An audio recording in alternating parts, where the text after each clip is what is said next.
Inilah alasan mengapa Allah memilih Nabi Isa alaihissalam untuk membunuh Dajjal. Dajjal adalah sosok manusia kafir dan pembawa fitnah terbesar bagi umat manusia di akhir zaman.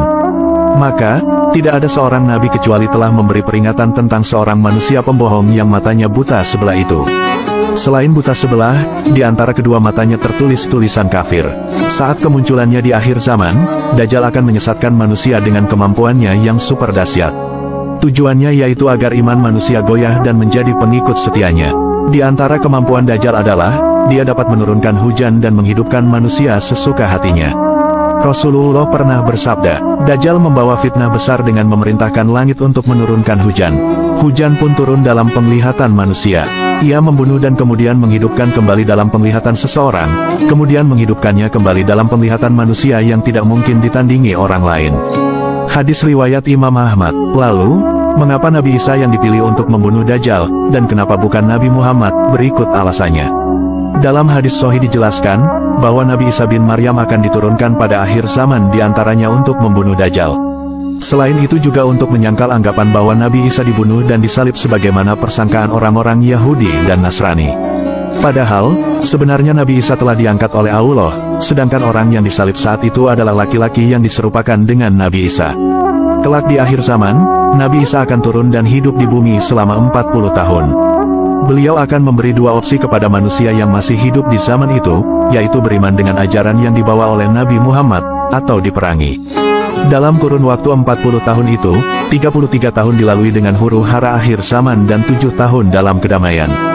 Seandainya saja waktu itu Nabi Muhammad masih hidup, tentu beliau akan menjaga umat Islam dan akan membinasakan Dajjal. Rasulullah pernah bersabda, jika Dajjal telah keluar dan aku masih hidup, maka aku akan membela kalian. Namun, Dajjal keluar sesudahku. Hadis riwayat Ahmad. Turunnya Nabi Isa di akhir zaman, kelak akan menjadi bukti atas kebenaran firman Allah dan menjungkir balikkan keyakinan orang-orang Nasrani. Nabi Isa kelak akan membunuh segala kesesatan, menghancurkan salib, membunuh babi, serta menghapus jizyah atau pajak. Saking pastinya kedatangan hari kiamat ini, Rasulullah telah menjelaskan secara detail tempat di mana Nabi Isa kelak diturunkan. Imam Ahmad dan Muslim meriwayatkan dari Aus, bahwa Rasulullah bersabda, Nabi Isa putra Maryam kelak turun di Menara Putih di timur Damaskus. Hadis ini diriwayatkan juga oleh Imam Abu Dawud dan Tirmidzi. Dalam berbagai literatur, para ulama juga menjelaskan tentang hikmah diturunkannya Nabi Isa dan mengapa bukan Nabi yang lain. Tujuannya yaitu untuk menyangga anggapan orang-orang Nasrani dan Yahudi yang mengklaim bahwa Nabi Isa telah wafat dibunuh. Dari sinilah kelak Allah akan menampakkan kebohongan mereka, dan sesungguhnya diturunkannya Nabi Isa justru akan membunuh mereka. Kelak, Nabi Isa akan menegakkan syariat Nabi Muhammad SAW.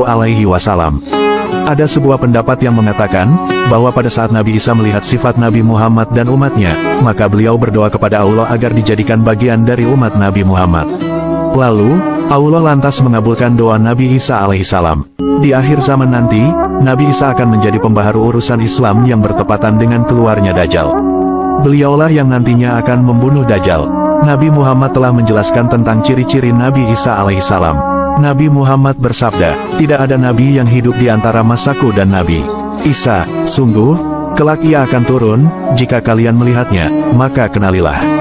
Ia adalah seorang laki-laki yang sedang, tidak tinggi dan tidak terlalu pendek, berkulit merah keputih-putihan, beliau memakai di antara dua kain berwarna sedikit kuning, yang seakan-akan rambut kepala beliau menetes meski tidak basah. Beliau akan memerangi manusia hingga mereka masuk ke dalam Islam, beliau juga akan menghancurkan salib, membunuh babi, dan menghapus jizyah atau pajak.